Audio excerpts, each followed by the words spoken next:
আমার মা কটা কড়াই নিয়ে রান্না করছে শুধু একবার দেখো। নিচের কড়াইটা দেখো। এই একটা দাঁড়াও আমি দেখাচ্ছি। এই একটা, এই দাঁড়াও, ওই আরেকটা কড়াই কোথায় গেল? কোথায় ঢুকি রাখলে এটা আমার? হ্যাঁ, এই একটা কড়াই, এইটা পাপড় ভাজা করা যাবে। এই একটা কড়াই, আর এই দেখো কুকারে রয়েছে। দাঁড়াও, এই একটা কড়াই, এই একটা কড়াই, বুঝতে পারছো কটা কড়াই? প্রায় 6-7টা কড়াই নিয়ে রান্না করতে বসেছে। হাসবো না আমি কাঁদবো বাবা। পাঁপড় ভাজবে, এতগুলো কড়াই, 1 2 3 4 5 6 7খানা কড়াই নিয়ে বসেছে। 7খানা কড়াই। হ্যাঁ, মাছটা দেখি, ইলিশ মাছ।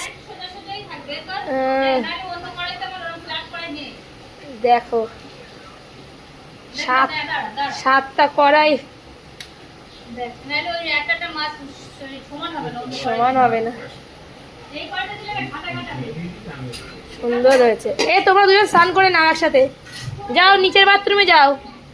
এই বাথরুম গুলো ছোট ছোট, নিচের বাথরুম বড়। বাবা রে বাবা, 7টা কড়াই নিয়ে বসেছে।